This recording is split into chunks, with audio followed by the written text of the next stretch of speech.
I was a survivor of the Indian residential school. I was put on a plane at the age of 5 and sent off to Brantford for a whole year. And then I ended up in Letuk residential school for 9 years. And that really separated me from my parents, from my culture, from the land. I had to go back and relearn my language, my culture, my ways. And it does affect the people. It does affect the families, and it takes years, for healing.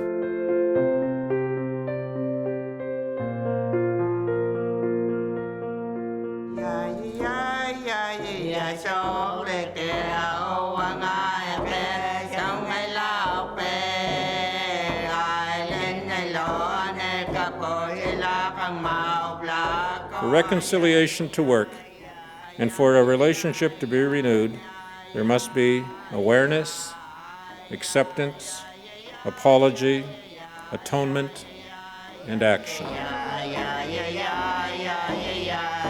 If you notice on the TRC logo, at least what I perceive there is a circle of fire.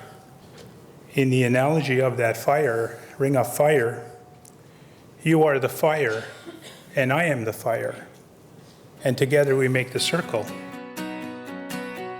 We have an extremely distinguished list of guests here today. It is an absolute honor to be in the same room. Today's Health Talks is about helping us all gain a better understanding of reconciliation and how, as Canadians and public servants, we can live and work in ways that honor its intent. This, of course, is just one conversation in a dialogue that is underway, a dialogue that I have to say is very, very long overdue. We have an unprecedented opportunity to achieve reconciliation between Canada and First Nations, Inuit and Métis. Now is the time to challenge previously held beliefs and to invest in strong relationships. I think today's going to be a very important conversation. I'm really looking forward to the dialogue, to hear how we're going to continue to act on health and ensure that our Indigenous communities are put first. I'm so excited for this event. First of all, I'm a First Nations public servant, and it means a lot to me to see that the health portfolio is beginning to have these types of talks to discuss reconciliation. It's been a long time coming. Abel Bosum, Grand Chief of the Cree Nation and Chairman of the Cree Regional Government. For me, reconciliation is about resetting the button. For me, it's about looking at the past, acknowledging that we've made mistakes in the past in all the different sectors, and then resetting that button and starting to work together, working on what the new government institutions should be, what the economic development partnership should be. So it's a new approach to, going forward. My name is Brenda Reynolds, and I'm the former TRC Health Support Liaison. One first girl came forward and spoke her truth about being sexually abused. The constable and I would be interviewing and finding out what had happened. 17 times that happened that one night. 17 girls disclosed. And I was a young social worker. My name is Cindy Blackstock. I'm a member of the Gitxsan First Nation, and I'm the Executive Director of the First Nations Child and Family Caring Society. Reconciliation at its center is really about, for me, fundamentally two things. It is about respect, and it is about love. I'm Natan Obed. I'm the president of Inuit Tapui Kanatami. Reconciliation is a really difficult concept for a lot of Canadians. And it's also a difficult concept for us as Indigenous peoples as well. Because reconciliation isn't just about the relationship between Indigenous peoples and non-Indigenous peoples in this country. It's also between generations of Indigenous peoples. It's between families of Indigenous peoples. There's a lot of things that have happened in the last 100 years that have driven us apart and are things that we need to overcome. Listening alone is not enough. And I think that we need to take action. And there are different forms of action, individual, professionally, and so forth. I would love to see political leaders give the public service not only permission, but support and protection for being insubordinate to bad ideas. We need to stop dehumanizing the impacts through either creation of acronyms, files, that type of thing.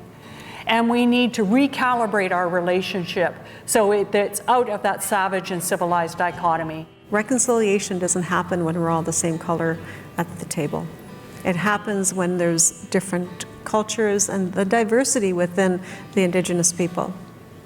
As speakers sitting here, we all come from different tribes and different parts of Canada. And that should be reflective when you're looking at developing policies. This is an ulu. This is an Inuit women's knife. This item is Inuit specific, but is also evidence-based. It's also globally informed. The idea is that you don't question it. This is ours, and we've made it, and it is a symbol of Inuit culture today in 2018. So I want to make a deal with you that this same principle that you've blindly given me for this, that you can also apply to your work. That when you work with Inuit, you accept that when we come to the table with positions, they're Inuit specific, they're evidence-based, and they're globally informed.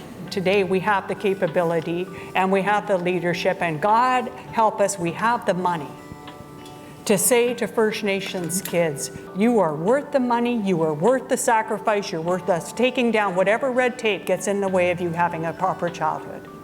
Because we can't say sorry again. I've seen lots of governments come and go, but you all stay around, and if you're able to entrench that spirit of reconciliation by respecting us and falling in love with our kids and making sure that you're really standing up for the public, that reason that you got into the public service in the first place, then a lot of these mistakes from the past won't keep happening. And a lot of kids will grow up to have a healthy and happy childhood for the first time in the history of this country because of you. Most important, love and compassion. To remember as a public servant that reconciliation just isn't about the legal piece and the briefing notes, but it's also about putting a human lens on things. To me, I guess the message that I learned today, we all have a role to play when it comes to reconciliation. Our employees are the ones that prepare briefs and provide us with information, and it's important they provide us with that proper information and also play that challenging function role that I think is really important to empower our public service to be able to do that. Part of this is this new partnership and trying to figure out how to speak the same language and what we're all trying to achieve together.